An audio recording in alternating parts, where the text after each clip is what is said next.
nosso convidado, o médico de serviço, é o Dr. Carlos Martins. Olá, muito bom dia, Dr. Carlos Martins. Bom dia, Sónia. Hoje para falar de uma doença, podemos dizer que é uma doença, algo frequente, que é o herpes labial. Sim, curiosamente é muito frequente, mas raramente leva as pessoas ao médico. Pois é. Felizmente, as pessoas se habituam, não é isso? Sim, porque de certa forma as pessoas acabam por tolerar os sintomas e acabam por ir resolvendo o problema sem ter que recorrer ao médico. Mas devem ou não ir ao médico por causa disso? É sim, se calhar até nem devem. Contudo, há alguns conselhos que nós vamos tentar transmitir e que, penso eu, poderão ajudar as pessoas a lidar com esta situação. E que se as pessoas realmente souberem como lidar com essa situação, irão provavelmente sofrer um pouco menos com a situação do herpes. Muito bem. Vamos à exposição que preparou para nós. Muito bem, então vamos lá.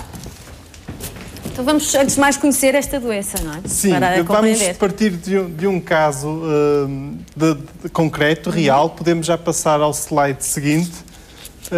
Como eu disse, raramente as pessoas vêm ao médico, mas há, em determinadas situações, as pessoas acabam mesmo por recorrer ao médico.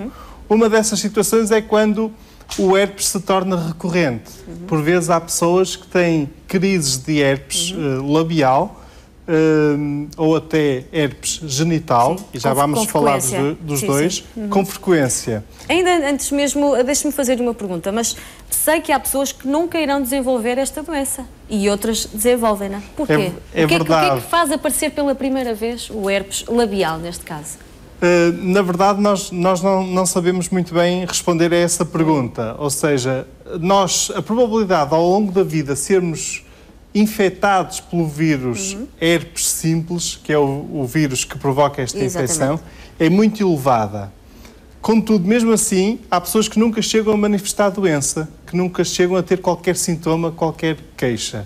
O porquê, pelo facto de umas pessoas desenvolverem doença e outras não, na verdade, nós não sabemos responder a essa pergunta. Muito bem, vamos então conhecer alguns casos. Por exemplo, temos a Rita, de 26 anos, que veio à consulta e a queixa dela era esta: sempre que me vem o período, aparece-me herpes. Esta é uma situação com alguma frequência. Realmente, por vezes, algumas senhoras, na altura da menstruação, desenvolvem com frequência uma crise de herpes labial. É o desconforto e o facto de ser recorrente que leva a pessoa a vir pedir ajuda ao médico. E apercebem-se dessa sequência, não é? De ter as duas coisas ao mesmo tempo, não é? Exatamente. E isso é porque terá a ver com a parte hormonal, penso eu. Não. Mais uma vez, normalmente esta situação, nós sabemos que existem fatores que funcionam como gatilho, fatores desencadeantes que ajudam e que aumentam a probabilidade da pessoa ter uma crise de herpes, sobretudo uma recorrência do herpes. Como eu já estou a tentar explicar, falo em recorrência, quer dizer que a dada altura na vida uma pessoa tem o primeiro episódio. Exatamente. E podemos passar ao slide seguinte. No fundo, nós normalmente nascemos sem ter esta infecção, claro, e a dada altura na vida vamos contrair esta infecção, a infecção pelo vírus herpes simples. Esta infecção inicial, no fundo, é o episódio primário, normalmente é aquela que pode ser mais severa. Aparecem então normalmente lesões tipo pequenas vesículas, pequenas bolhas com conteúdo líquido. Por vezes esse líquido é transparente, outras vezes pode ser um bocadinho amarelado. Normalmente tem um fundo vermelho, em que na base da bolha existe uma certa... Conseguimos ver bem. Exatamente. Sim, sim. E são dolorosas. Podem aparecer na região, então, labial, mas também podem aparecer, por exemplo, na região genital. Normalmente, este primeiro episódio é o episódio mais severo, em que, em conjunto com estes sintomas, com as vesículas e com as bolhas, pode também ocorrer uma situação de febre, dores no corpo, dores musculares, aquilo que nós dizemos normalmente como mialgias, dor de garganta, um mal-estar geral. No fundo, quase um quadro gripal. Parecia. Exatamente. Por vezes até é confundido. Às vezes a pessoa pensa que está com um quadro gripal e, ao mesmo tempo, aparecem então aqui estas lesões. É o herpes que já está a incubar. Como já dissemos, por vezes... Pode não ter nenhum desses sintomas. E a pessoa pode contrair a infecção inicial sem ter qualquer sintoma. Podemos passar ao slide seguinte. Depois desta infecção inicial, o vírus fica como que latente no nosso corpo e tem tendência a se desenvolver nas terminações nervosas junto à fronteira entre a pele e as mucosas, ou seja, aquela zona provavelmente entre a pele exterior e a pele interior, como por exemplo realmente a nossa boca, como por exemplo realmente na nossa zona genital, quer no homem, quer na mulher. Depois desta infecção inicial, a pessoa pode voltar a ter crises de herpes. Normalmente essas crises, então aí já estamos na situação de um episódio recorrente.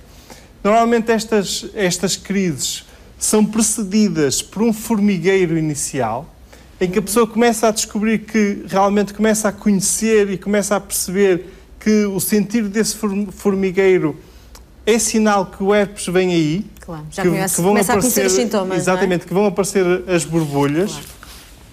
E depois então aparecem na mesma as borbulhas, as vesículas, as bolhas dolorosas, e os sintomas normalmente já são mais suaves. Normalmente a pessoa já não tem aquele quadro geral de febre, de dores no corpo, e o que nós sabemos é que existem alguns fatores que ajudam a desencadear estes episódios recorrentes. Por exemplo, às vezes a pessoa em situações em que anda mais ansiosa. O stress também pode ser, provavelmente. Exatamente. O cansaço, por exemplo, se a pessoa de repente está numa fase em que anda com muito trabalho, anda a dormir mal, pode ser o suficiente para ajudar a desencadear um novo episódio. Mais baixo, não é? A ideia é essa. É um bocadinho. A ideia será que há ali alguma coisa que perturba a imunidade do corpo humano e que faz com que por algum motivo aparece o herpes. Faça despoltar, não é? E lá está, aquela situação da menstruação que nós já falamos. Por exemplo, a exposição prolongada ao sol é também um dos fatores que está descrito, que pode ser o suficiente para contribuir para despoltar um episódio e uma crise de herpes. Podemos passar ao slide seguinte. Ora bom, a transmissão é muito fácil. Nós, digamos, a contagiosidade é maior, sobretudo na fase em que existem as bolhas, as vesículas, mas mesmo não tendo qualquer crise de herpes e a pessoa não tendo qualquer sintoma e estando sem crise, ou seja, no intervalo dos episódios, pode haver contágio. Ou seja, mesmo quando o portador desta infecção, quando a sua doença está latente, portanto não está exposta, não é visível, o próprio não sente nada, nessa fase também pode contagiar alguém. É verdade, pode. Isso é uma triste notícia. Então a pessoa nunca saberá proteger-se a ela e aos outros, não é? Sim, mas na verdade, quer dizer, realmente quem é que se preocupa muito com isso? Temos que nos orientar um bocadinho pelo bom senso. Exatamente. Não vamos andar a pensar... agora vou deixar de dar um beijo a quem quer que seja pelo facto de poder vir a ter herpes, não é? Pois, é um bocadinho. Por exemplo, é essa a ideia, não é? Mas é verdade, a verdade é que pode ser transmitido mesmo fora dessas crises, embora, lá está, a contagiosidade seja bastante superior na crise. Exatamente. O contacto é por via direta, ou seja, por exemplo, através do beijo, através da relação sexual. Também, por exemplo, e aí sobretudo na fase da crise, quando as bolhas são presentes, deve-se evitar a partilha de toalhas, por exemplo, toalhas de rosto, evitar a partilha de talheres, de louça, exatamente. Não é? Copos. Tudo isso pode ser uma via também de transmissão, aí já é um contacto indireto. Claro. Embora o mais comum é mesmo através do contacto direto.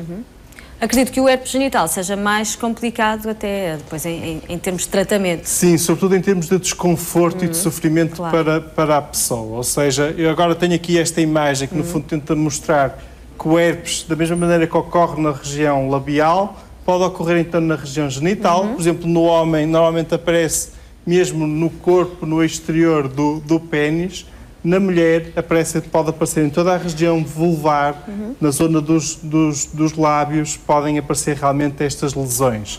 Isto pode ocorrer com algum desconforto, até com alguma ardência, que até pode ser intensa ao urinar, e realmente aí a situação é bastante desconfortável.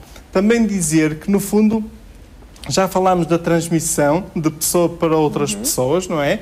Mas a própria pessoa pode ter, por exemplo, um herpes labial, levar a sua mão à boca e depois tocar na parte genital e realmente também através dessa forma transmitir. O lavar das mãos é suficiente para evitar esse contágio ou não?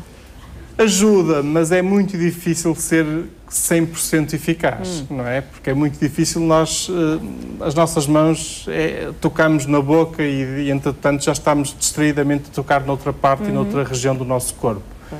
Também em relação à situação da herpes genital, gostava de transmitir o seguinte: o herpes genital por vezes é fonte de alguma ansiedade para quem sofre deste problema, porque por vezes as pessoas desenvolvem sentimento de culpa, outras vezes desenvolvem sentimentos de desconfiança, por exemplo, em relação ao parceiro sexual, quando na grande maioria das vezes não existe qualquer justificação para isso, porque como eu acabo de explicar, a própria pessoa, tendo herpes labial, depois, através da sua mão, pode contagiar-se ela própria. Contagiar-se ela própria na região genital. Claro.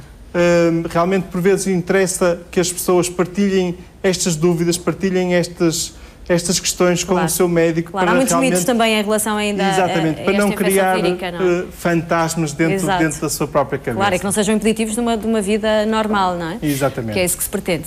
Vamos ao tratamento. Passar agora ao slide seguinte. Vamos então ao tratamento.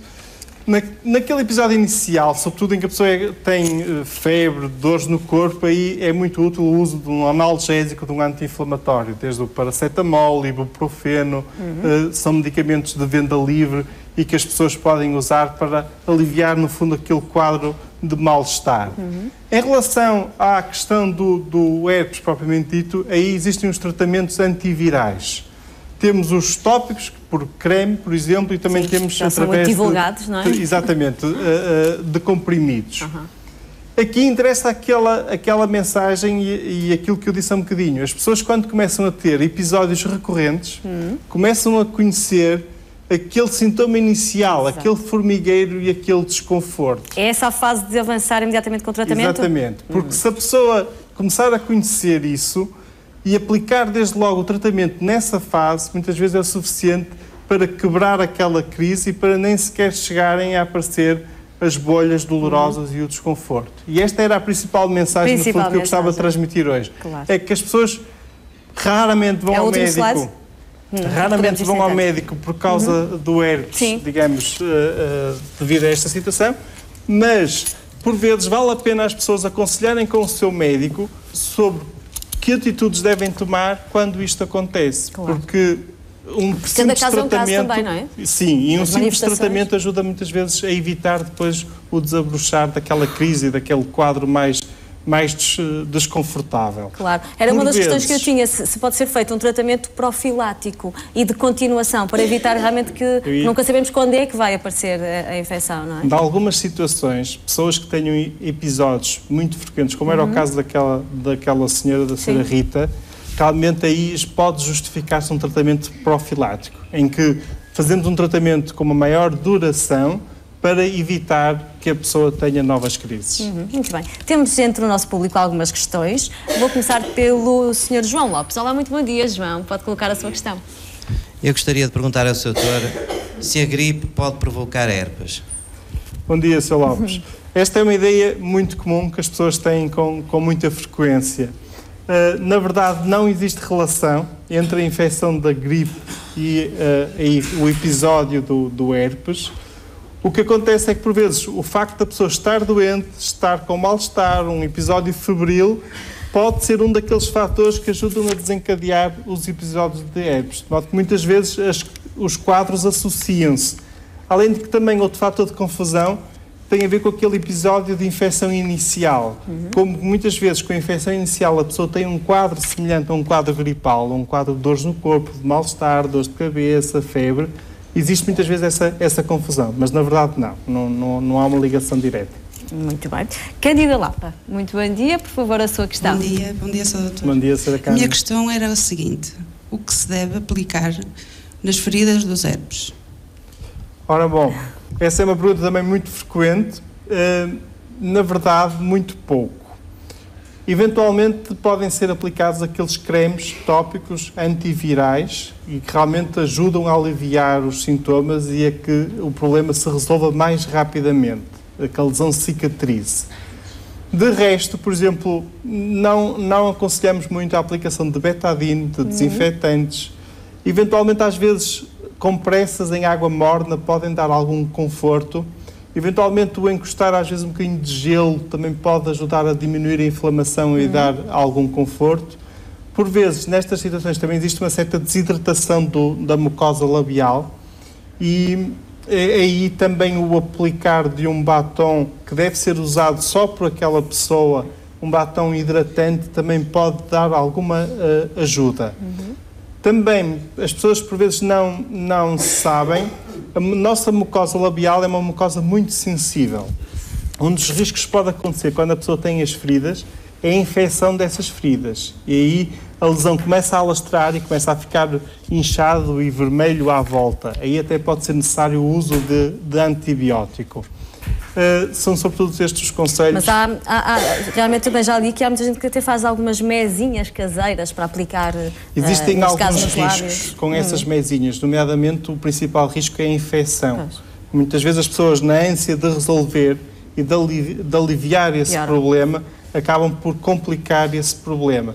Outra coisa que as pessoas muitas vezes acham estranho é o facto de parece que a lesão já está a ficar cicatrizada e que já está resolvida e de repente a casca, a crosta, acaba por cair e a lesão acaba por continuar. Ou seja, parece que voltaste a zero. Exatamente. As pessoas muitas vezes têm essa ideia. Isso é normal. A cicatrização da mucosa labial é mesmo assim e é lenta e demorada. Estes episódios chegam a demorar entre 8, 10, às vezes 14 dias. Há que ter paciência. É isso. Tiago Alves, a sua última questão, por favor. Eu queria saber se as comidas picantes podem provocar o herpes.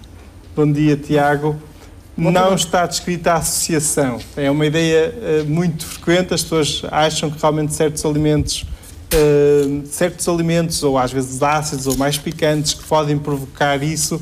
Às vezes quando aparecem as lesões as pessoas associam muitas vezes foi uma comida com mais sal que eu comi na véspera que me fez isto. Na verdade não está descrita essa associação, não é daqueles fatores desencadeantes. Obrigado. Muito obrigada aos três. Revisão da matéria dada. Portanto, assim que aparece pela primeira vez esta lesão, o melhor se calhar é consultar um médico ou esperar pelas próximas lesões. Assim, muitas destas medidas podem ser até aconselhadas e tomadas em conjunto, por exemplo, com um farmacêutico. Muito bem. Por vezes não precisam de ir a correr para o médico ou para as urgências do hospital. Normalmente não justifica a ida ao médico, mas o grau de severidade é muito variável e se a pessoa realmente sente necessidade de um conselho médico, aí deve recorrer.